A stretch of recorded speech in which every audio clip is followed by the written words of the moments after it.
Hola chicos, ¿cómo están? El día de hoy vamos a trabajar en la materia de lengua materna español de Trayecto Alfa. El tema es cómo llego a oídos de todos. Y vamos a hablar de la exposición oral. Dentro de la exposición oral vamos a trabajar también entre comillas y preposiciones. Así es que pongan mucha atención a las que les voy a mostrar. La primera key que les voy a presentar es yo expongo la información y vamos a trabajar o a preparar una exposición oral. Esta exposición oral es una presentación hablada cuyo objetivo es dar información y explicar un tema frente a un auditorio, es decir, un grupo de personas que le escuchen. Es muy probable que tú hayas sido testigo de varias exposiciones orales. Por ejemplo, cuando yo les estoy explicando algún tema o cuando algún experto habla sobre algún asunto específico en la televisión. A diferencia de una conversación con tus amigos o con tu familia, la exposición oral requiere planeación, o sea, de un proceso de preparación en el cual elijas tu tema. Investigues sobre este, organices la información que obtuviste, prepares material de apoyo y ensayes tu presentación. Cuando tú platicas con tus compañeros, pues simplemente tienes una charla. Cuando yo les explico un tema, no llego nada más a platicar, me preparo antes, investigo y veo qué materiales de apoyo voy a utilizar para que ustedes lo entiendan mejor. ¿Sale? En este caso yo estoy teniendo una exposición oral. Me estoy preparando, revisé qué era lo que necesitaba y se los estoy mostrando a ustedes. Quiero que vean este video.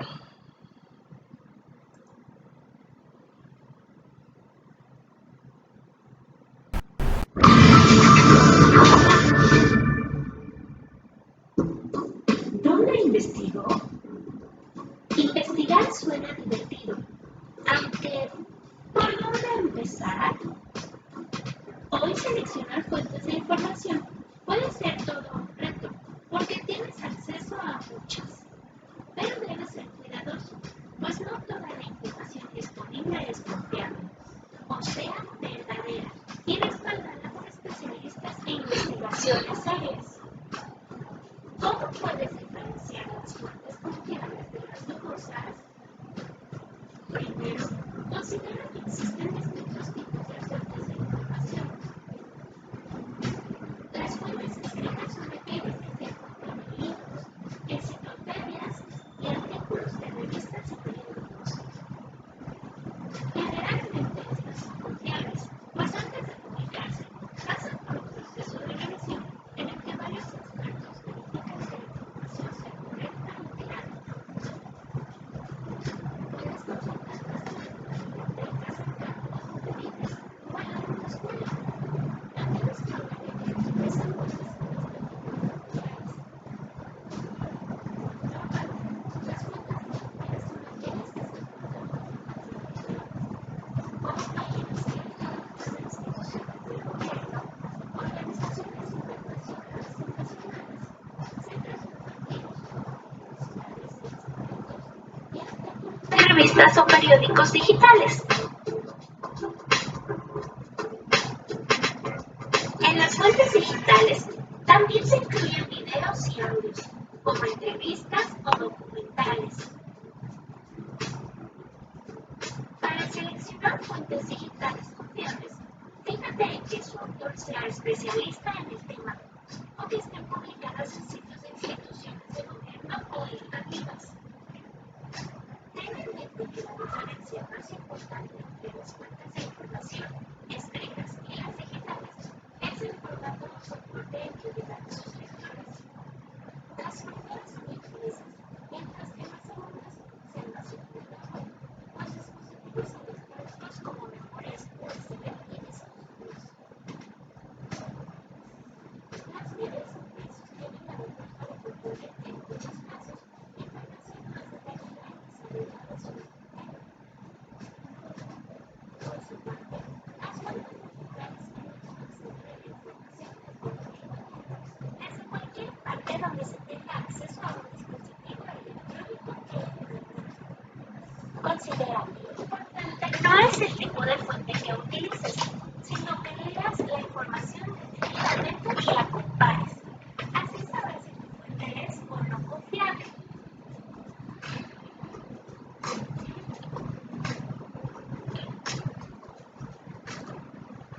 Bien, chicos.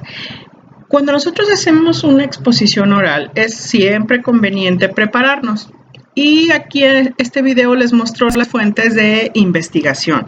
Lo podemos hacer de manera digital o lo podemos hacer de manera impresa, buscando en periódicos, en revistas o en alguna enciclopedia. ¿Sí? Les voy a mostrar ahora lo que son las citas. Una cita textual. Aquí en este vamos a hablar sobre las comillas. Esto también se los había mencionado en clase. Las comillas son un signo de puntuación doble, como el que ustedes ven aquí. Esto significa que se compone de un signo de apertura y otro de cierre. Tiene diversos usos, pero el principal, chicos, es enmarcar un vocablo, frase o enunciado dentro de un texto. La comilla que abre la frase o el enunciado se escribe pegada a la primera palabra de este, mientras que la comilla de cierre debe ir junto a la última. Este es un ejemplo, como dice el dicho, de tal palo, tal astilla. Las comillas se colocan separadas por un espacio de las palabras que se escriben antes y después de ella. Los tipos de comillas son las siguientes. Tenemos las comillas inglesas o americanas, se escriben en la parte alta del renglón y son las que por lo general nosotros usamos aquí en México. No se permitirá la destrucción de este bosque, afirmó la Secretaría de Medio Ambiente. Tenemos otro tipo de comillas que son las angulares. También son conocidas como latinas o españolas. Estas se colocan en la parte media del renglón. La circular dice: los niños de la primaria Juan Escutia cantarán en el Festival de la Primavera. Y por último son las comillas simples. Las comillas simples se escriben en la parte alta del renglón. Generalmente se emplean cuando hay un texto entrecomillado dentro de otro. Por eso su uso no es tan frecuente. ¿Sí? Nosotros conocemos las comillas inglesas o las americanas. Pero ¿por qué vamos a usar una comilla? Esto se los había comentado. Las comillas se utilizan para colocar el texto que otra persona dijo.